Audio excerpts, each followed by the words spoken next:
Hey guys, welcome back to Sensei's Journey. Today I wanted to talk to you about something cool that I did because I haven't done it in a while, and this shoulder was giving me issues last year before lockdown. So like I hurt this shoulder a little bit, it was hurting my pressing, and it was hard to do some pulling stuff. Anything that was a lot of weight or a lot of repetitions really grinded the shoulder. And then lockdown happened, and then I lost all that, ended up focusing a whole lot on calisthenics and stuff. So, I think the calisthenics may have rehabbed everything, but anyway, saying a whole bunch of other stuff for, to get to this point. Today, I did overhead squats for the second time since I started doing lifting stuff again. And I was able to overhead squat more than my body weight. So that was very nice. It's been a little while since I've been able to do that thanks to the shoulder, but it went pretty well. So what I wanted to talk to you guys about today was injuries and coming back from injuries over a long period of time, because you may hurt your shoulder, you may hurt your elbow, you may hurt your knee, whatever it is, you're going to eventually run across something that gets tweaked. And it's going to interrupt your ability to train the way that you want to train. So what do?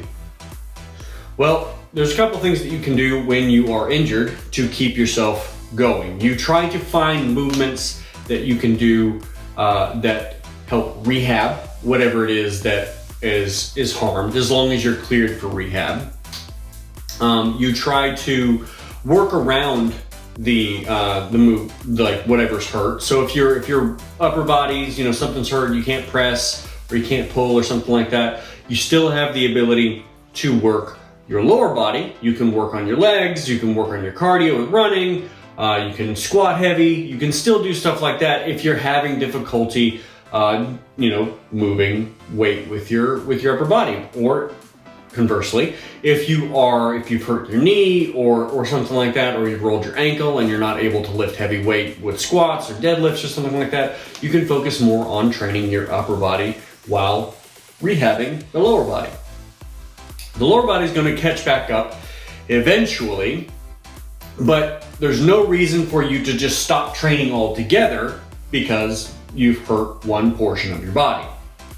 You can still continue to train even though part of your body's like, nah, can't do it.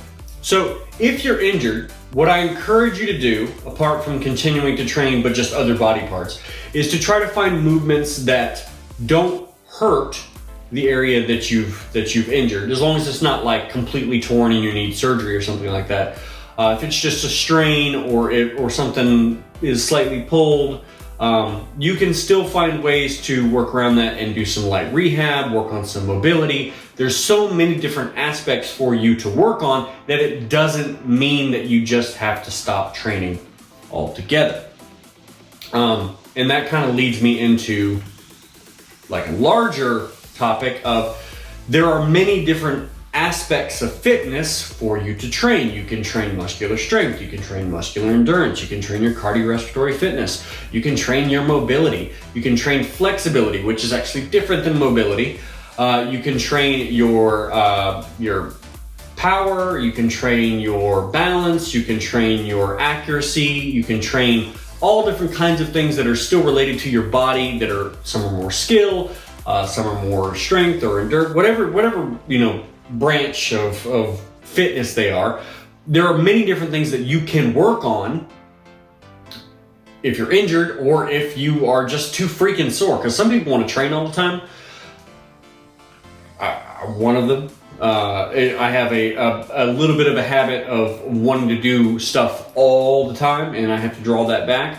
But one of the things that helps me when I'm doing that is I try to find things that are beneficial to my training overall. So you can spend more time doing mobility work and stretching and rolling, and trying to take care of your recovery time, because if you're spending additional time working on your recovery, that's still training, because it's helping you improve your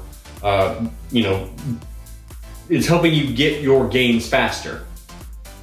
And it's with working on your mobility, that allows you to be able to stay injury-free because you're able to get into, have better form, and you're able to get deeper into motions, which when you get deeper into motions, you can build strength through a longer range of motion, which means in a shorter range of motion, you are stronger. So there's lots of different reasons to do many different kinds of things in your training. Don't get so hung up on one thing, because especially at the very beginning, a lot of people that limit themselves to particular movements, like some people just really want to do push-ups forever. And it's, you know, this mentality of that's what they see, you know, there's push-ups all the time in the military, you see push-ups in TV shows, and so people get hooked on push-ups, and then something happens, they hurt their elbow, or they hurt, you know, they hurt their shoulder, or something along those lines, and then they can't do push-ups, and then all of a sudden, well, I guess I can't work out.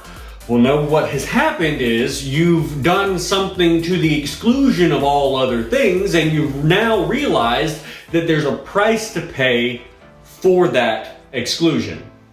So you've done one thing, and now you're hurt, and now you don't have anything else. So what you should have been doing is having a well-rounded program with a variety of different, you know, muscles being trained in a variety of different ways to make you just a better overall, you know, functioning human being in the real world. So lots of different topics here, but the base idea here is that injury should not stop you. And if it does in certain ways, it's just going to slow you down, because you can come back.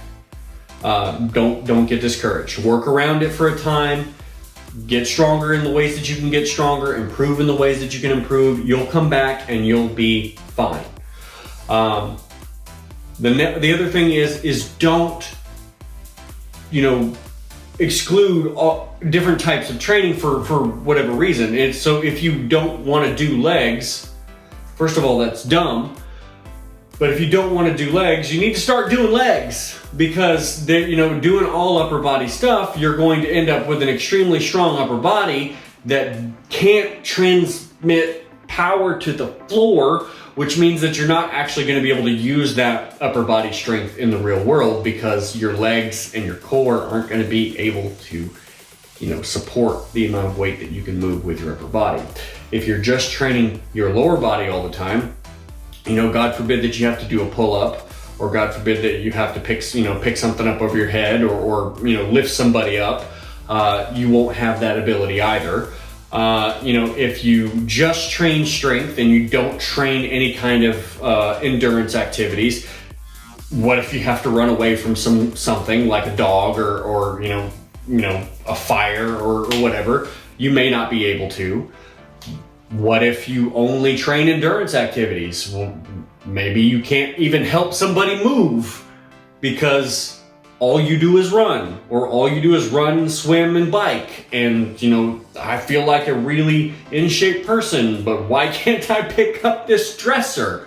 And, you know, maybe you do a lot of lifting, and maybe you do a lot of cardio, but then your back hurts all the time, and you got this nagging pain in your neck, and you're stiff, and that's because you're not working on your mobility. You're not doing any sort of mobility work, whether or not it's yoga or, you know, foam rolling or anything.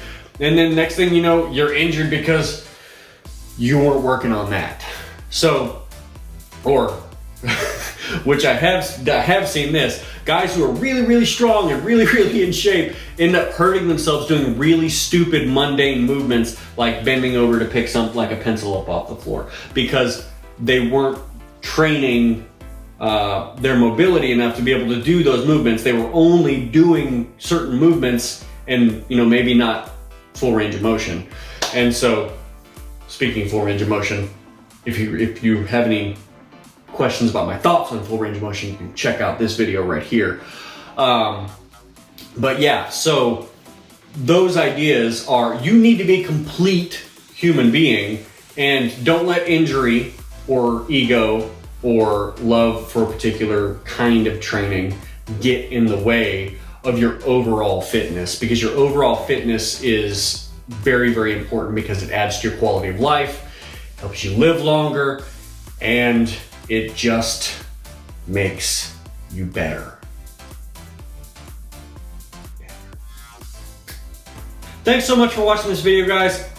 If you have any questions, please leave those in the comments, or if you have anything you'd like me to talk about in the future, you can leave that in the comments too, or you can message me at the Anime Trainer on Twitter.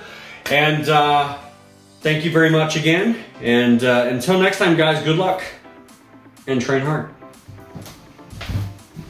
Press it, press it, press it, press the button.